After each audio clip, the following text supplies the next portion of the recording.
have some miscast in their roles. Trying to get the right person, the right job can take a lot of time and energy. Let's face it. Isn't it easier for a leader to just put people where what is most convenient and get on with the work? Once again, this is an area where leaders' desire for action works against them. Fight against your natural tendency to make a decision and move on. Don't be afraid to move people around if they're not shining the way you think they could. That is from the 360-degree leader. And look for clues that someone on your team could be better placed. So that one may or may not apply to you guys, but it's food for thought, right? For the future of having an assistant.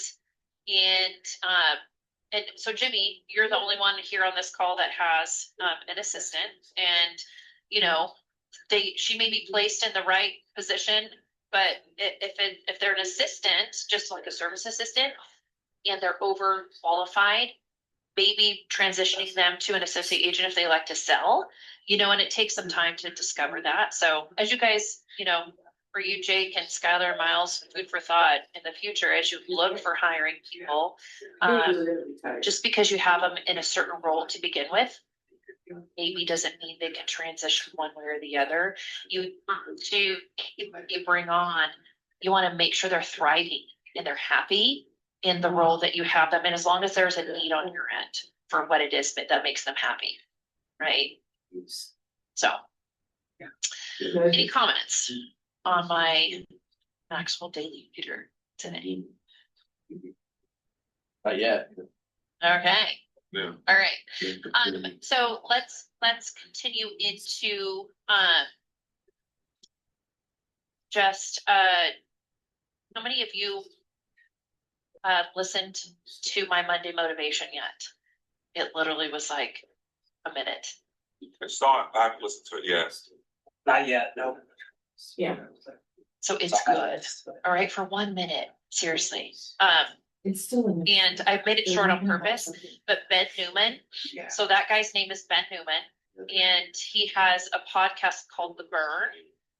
And it's not necessarily there's some insurance, like he refers to some insurance stuff, but he is a motivational coach, I would say. And he's worked like with Alabama and Nebraska football, and so he does a lot of that, like motivational, coming into teams, like high achieving teams, and really working on their mental coaching.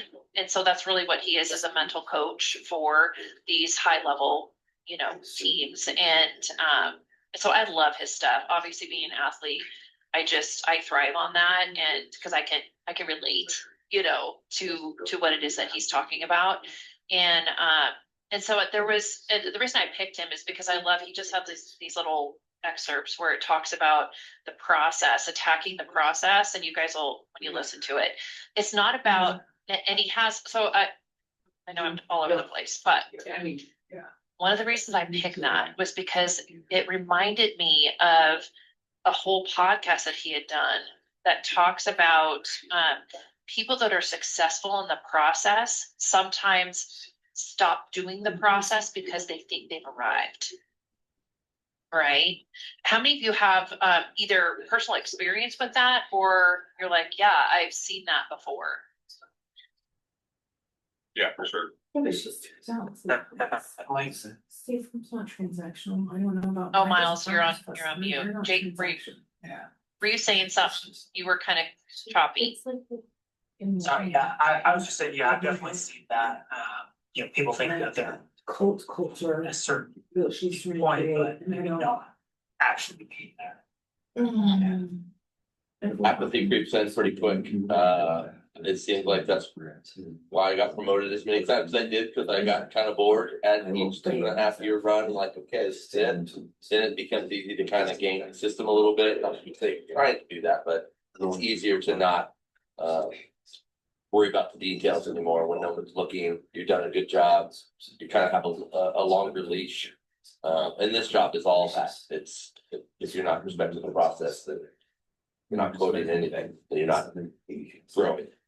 Yeah. Yeah, we had 12 steps to the sale at my old job I was at.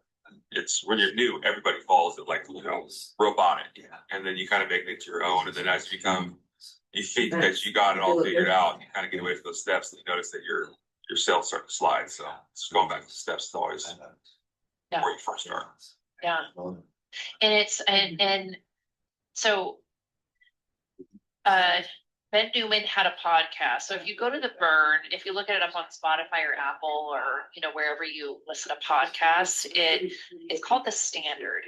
All right. So that's one. And I'm going to look to see if I have a link and I'll send it to you guys in my notes that I send out. But, I have like 2 pages of notes that I have here that when I listen to it, and I think I've talked to our team last year, about some of this because it's so relevant.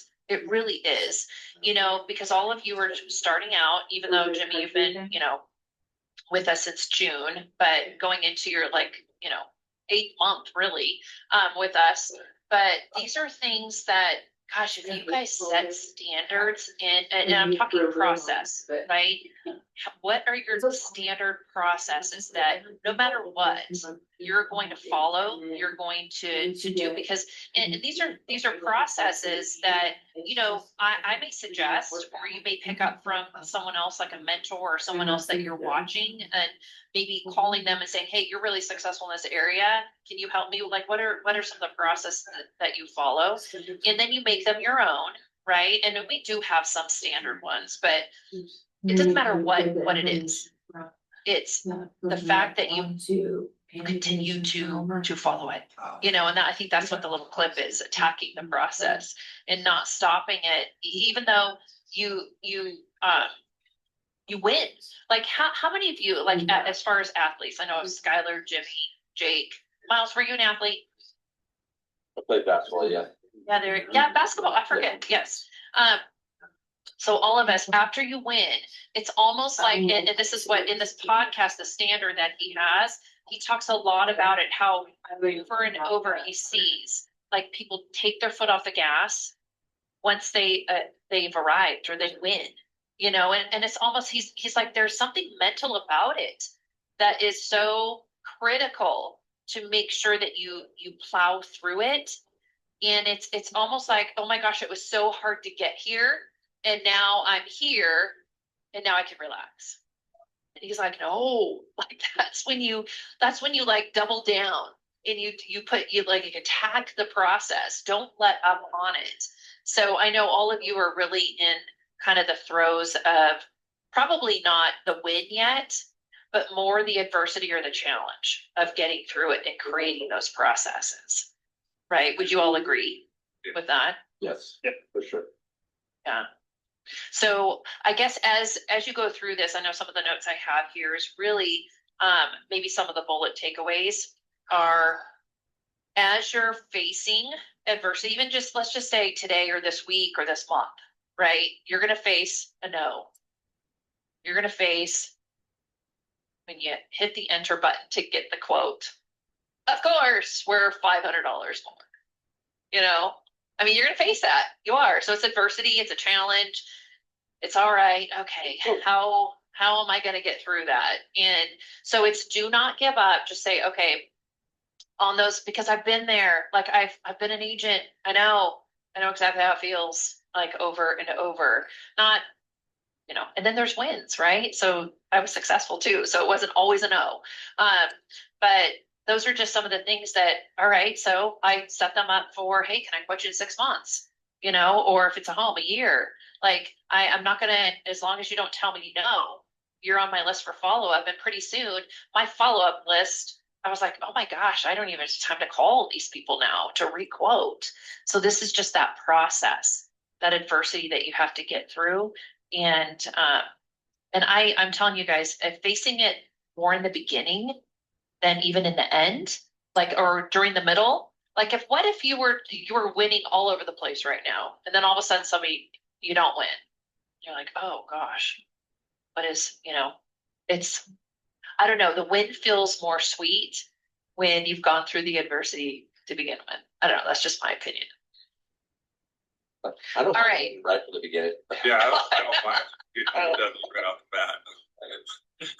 I know, I I'm can trying to kick play that devil's can down. advocate. Kick that can down the road, no problem. Oh. No, did you, What how are- much success did you have when you were requoting in 6 and a month in a year? I mean, Oh, I had Is much it- more success because things change constantly, Skylar. You know, and the insurance world is a roller coaster. It really is. Because there are times where the company's positioned us to be very successful. And then there's times where the company's positioned us, or other companies have positioned themselves to be more successful than we are at that time.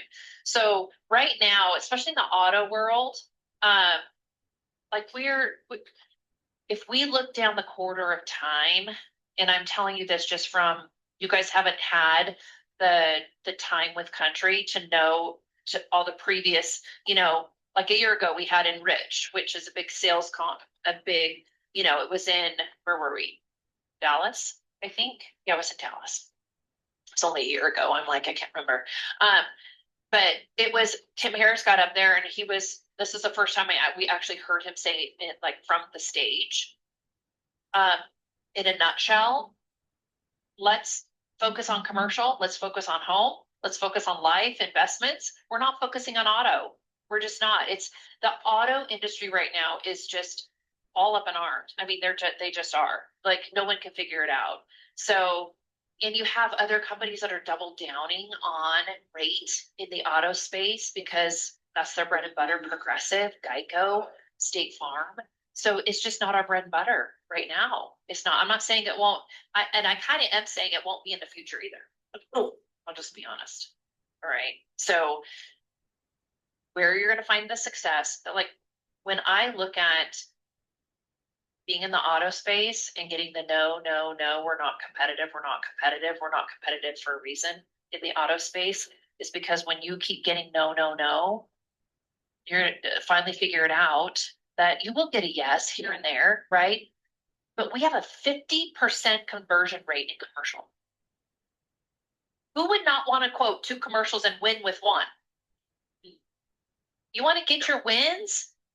Stay in even home. We have a 38% conversion rate in home. And I get home and auto are packaged with a lot of people. I understand that. But our conversion rate on auto is probably in the high 20s, and maybe depending on who you're quoting.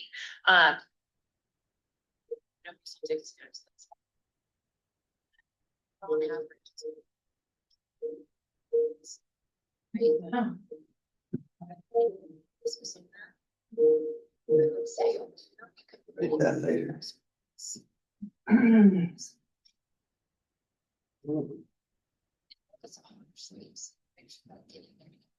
But Skylar talked about, I just want to you.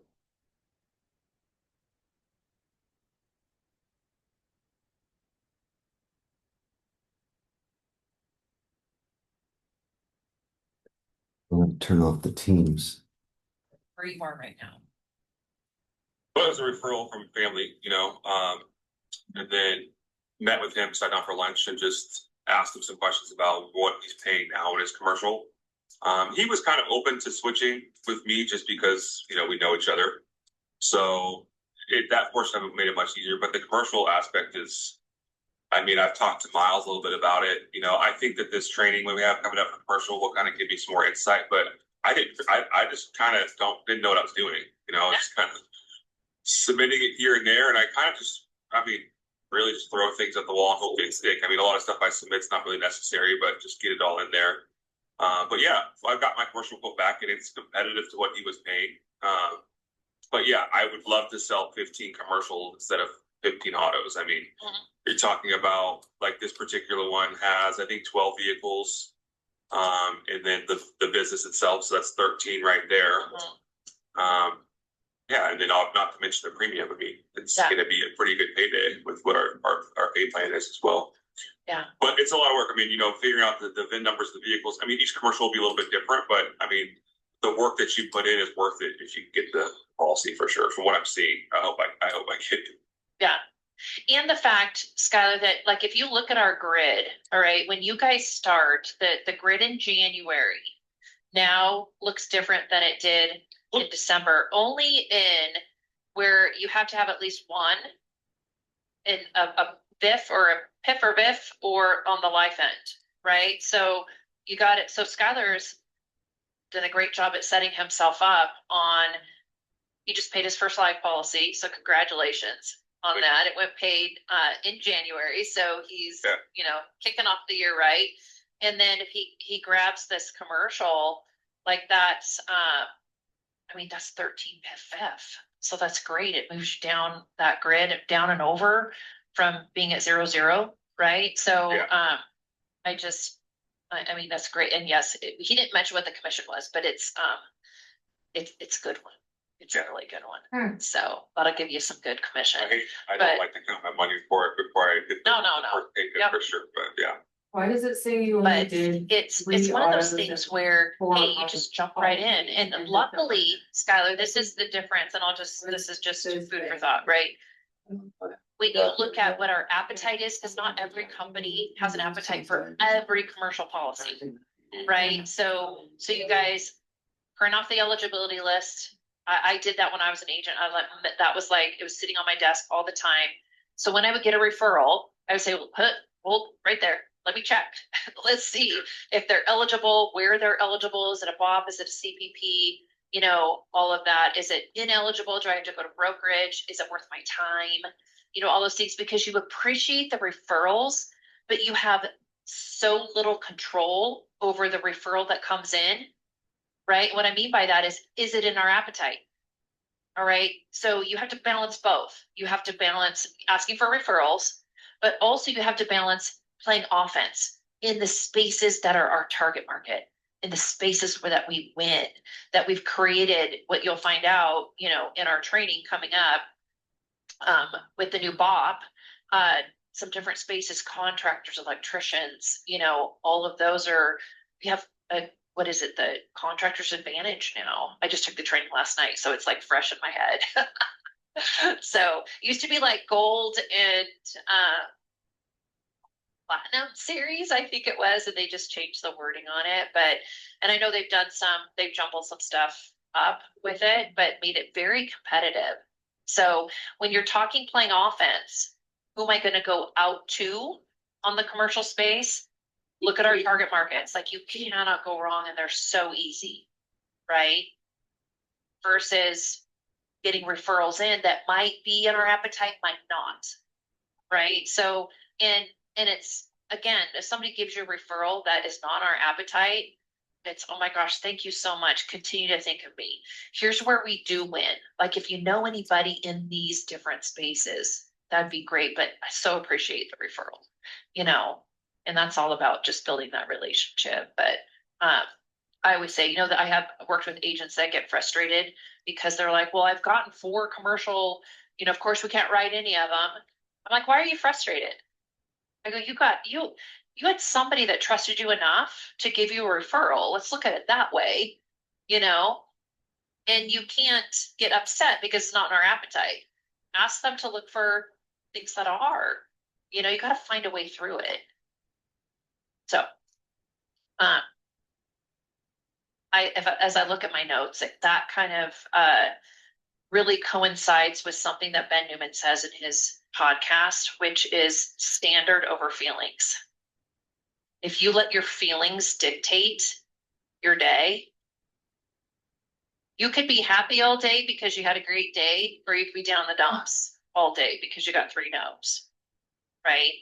But if you stick to your process, stick to your standards, hey, this is what I do every day, regardless of the outcome. This is what I do because I know this will work. Then it kind of takes those feelings out, and you're just plowing forward. Right? That helps me.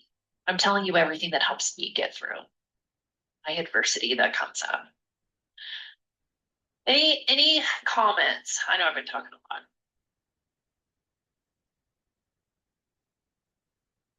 You guys agree? Am I talking nonsense, or you agree? I agree. I mean, I was always told if you're going to have a bad day, have the worst day ever. If you're going to have a great day, have the best day ever. You figure it out either way, you know, one or the other. I think it's the short-term memory thing as well. You know, you think about, baseball aspect, you kind of boot a ball that came to you, flush it down the toilet, get to the next play and focus on that. One of the bullet points I have written down is you cannot allow your feelings to dictate how you show up. You just can't. Like, identify the standards that cause you to win. Stay to the standards, standard over feelings. Some of the other stuff I have written down here is someone comes and takes your job. Like, think about when you guys played on your team, whether it be in high school or college. How did you feel when someone came in and took your job? Did you guys ever have that happen? No, that never happens. Once they take you, you're not getting it back. No. That didn't happen to me specifically, but Yeah, I took some jobs. I get it. It happened to me. I don't got any shame in it. Playing baseball in high school, that happened to me. Yeah. It was hard, but you gotta keep working. Yeah. I'll never forget. I'll just tell you a story. It's not about me. It's actually about my daughter. Played volleyball in college, and as a sophomore, she had 9 seniors that graduated in her junior. So going into her junior year, she was like, "Yes, I'm going to be a starter. Like, I'm a junior. Like, I'm going to be a starter," and so on and so forth. She was a tweener, which what I mean is she was a outside or a right side hitter, but she was like 5'11" with her shoes on, right? So I'm 6 foot, my husband's 6'2", my son is 6'4", and so we're like, yeah, she's gonna be really tall, 5'11" with her shoes on. So, but she, worked her butt off like through high school, got a scholarship, all of that. Anyway, junior year, I'll never forget second day of two-a-days, and she's sitting in her car on a break and she calls me, she FaceTimes me, she's bawling. And I'm like, what's happening? And she goes, "Mom, I'm not on the top court. I'm not on the top court." And I'm like, well, what are you going to do about it? As a mom, I gave her no sympathy. I was like, I hear you, but stop your crying, and what are you going to do about it? So as the days went on, basically what she did was, she realized she was not on the top court on hitting, but she was on defense. So here she is 5'11", and they have her playing a defensive specialist. And I go, oh my gosh, honey, like, you get to dive all over the court. You get to make sure that ball doesn't hit the ground. Like, look what you get to do instead of, constantly, running back, getting in position, going to hit. You get to save the day. Defense wins games, And so we kind of changed her mindset around that. And she did all year long. She even a couple times got to play libero. As a 5'11", liberos are never 5'11", ever, but she was so good at passing and playing defense that I was like, give yourself a chance to be on the court every single time. If it's not hitting, then what's it going to be? Be really good at serving. Like, I don't know, you got to figure it out. And so she did, but those are the things where you go back to the standards. You go back, don't let your feelings dictate your actions, but it's the standards that you've set for yourself. I also talked to her about being a really good bench player. Like, how do you think the freshmen feel? How did you feel as a freshman? They're not even getting to be on the court at all. I said, so you be the best encourager, you be the best cheerleader, you do all of that at the, rotations that you're on the bench, because you're not hitting. And I go, they're not going to remember you for how much you played. They're going to remember you for how you made them feel. So she did. And the letters that she got from those girls on her senior night, I mean, it would, as a mom, I was like, oh my gosh, so proud of you, because you impacted those people's lives. And that's what you guys will do, with your clients. You absolutely will. I mean, obviously not on a sports, example, but when you deliver your first death benefit from a life policy that you sold to a family, like, it will change your life. It will completely change your life, because you've changed their lives by talking about it, by encouraging, by, showing them why they need it. And, anyway. That's my encouragement for today. I'm probably more sympathetic to you guys than I am my own kids. No, that was, You said the same thing. yeah, When she got in a car accident last week, I wasn't, first thing I didn't do is run up, give hug and cry with her, are you all right? So I already knew she was all right, just by her attitude saying, well, let me come give you the update. And I was like, oh shit, what is it now? So,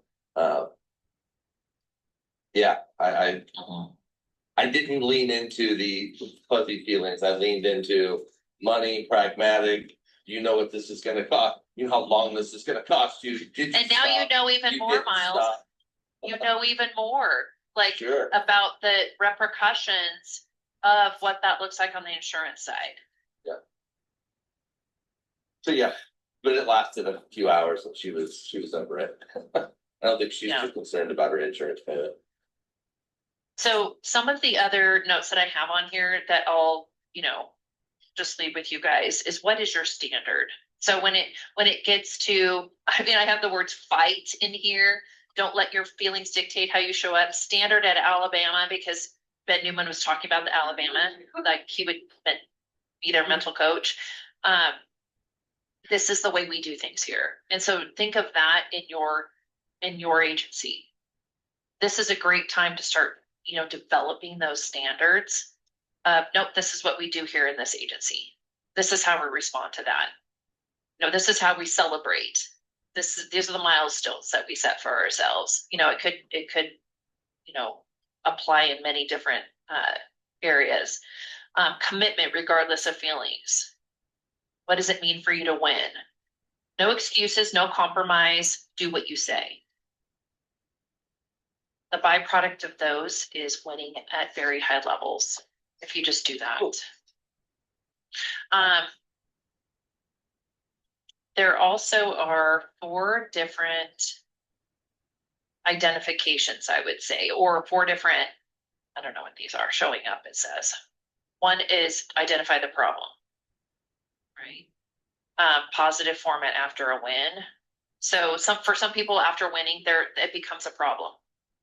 And I think that's what he's saying, is he's seen it so much with very successful teams, is after they win, like, let's just say you just had the best year possible and you won an All-American and the highest amount of production that you've ever produced. And now it's January 1 and all of that is, start all over. For some people, that's really hard. For others, they just say, well, I'm going to have my standards, I have my processes set, and we're not letting our foot off the gas. Now we're going to start it for, ending strong in 2026 too. So, but for some people, it's like, oh my gosh, we're at the bottom of the mountain again, and I got to climb.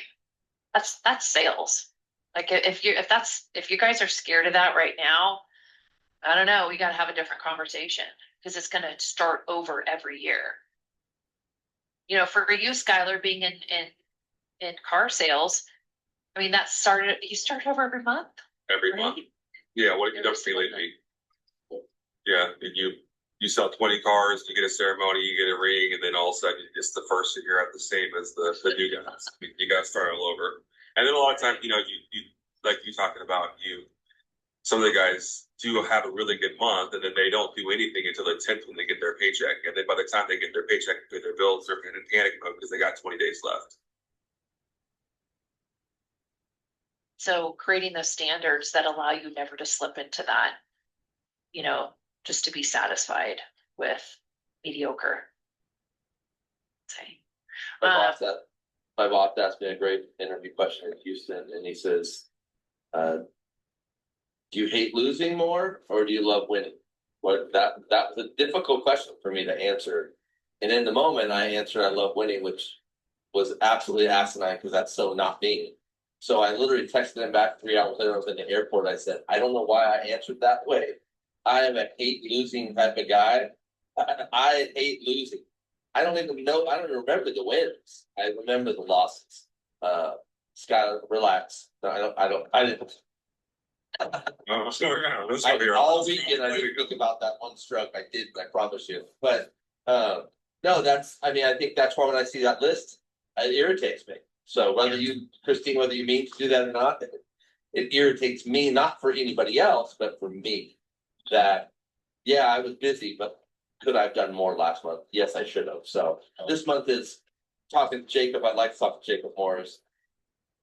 You know, we're not quoting that much, but how do we start this process between handling both, you know, and blocking out that time? And I guess Christine, we could talk more later Yeah. today.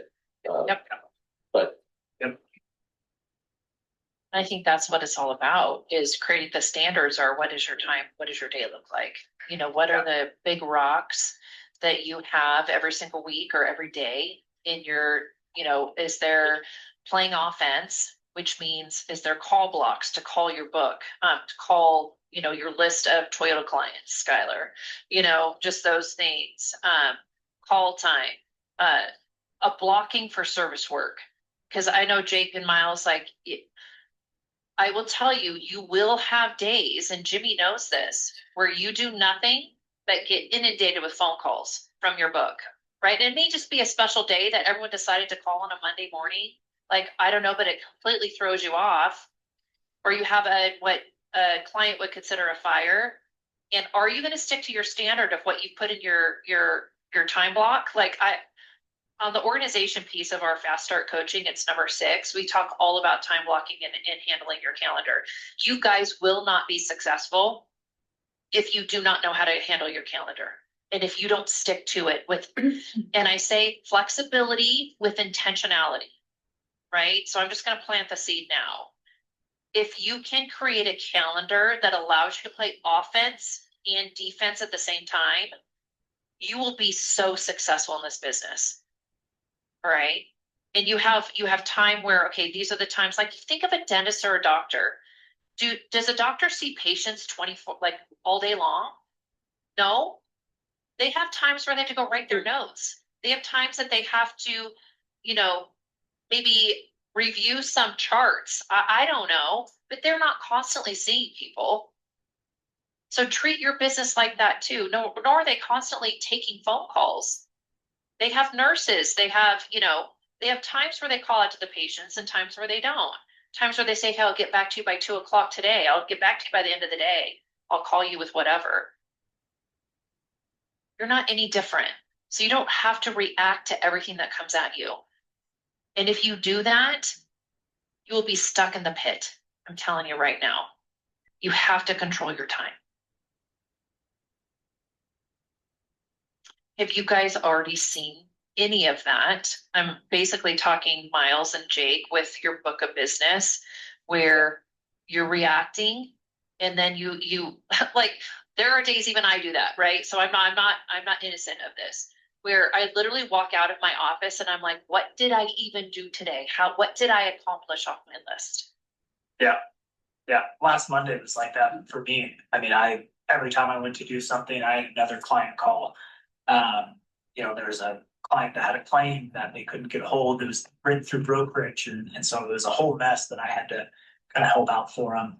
I looked down at the clock, it was 1:00 already, and I hadn't done any of the things that were on my schedule. So, I think I'm trying to be more intentional, you know, just being on this call. I've missed at least 10 client calls this morning. But not stepping away from what's important, what the task at hand is, and knowing that I'm going to get back to those clients, you know, when I get off this call, when I block the time for it. So still working on it, but definitely And that's what these are meant to be. I know it's like Monday morning at 9 a.m., not the most convenient, right? Because you're like, hey, just getting in the office and get, you know, all that, but you've got to get your mindset right for the week. And I really feel like this helps do that, or it helps you, hey, let's collectively, you know, other people are facing the same things you are, you know, but having the right mindset. And I would encourage you to do this every single day, not get on a call, but really, I don't know, the Maxwell Daily Reader, some sort of video, some sort of motivation for you to really set your mindset right before you attack the day. That it's huge, as far as, at least I think it is. I mean, I know for me, that's, if I don't do that, then I like just have this nag at the, you know, all day long.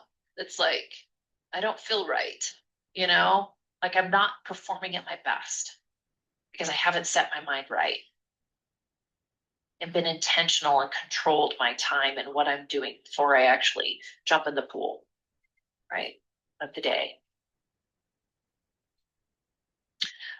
Some of the other steps in here is identifying the problem, planning, willingness to perform at your peak, right? I mentioned the word mediocre.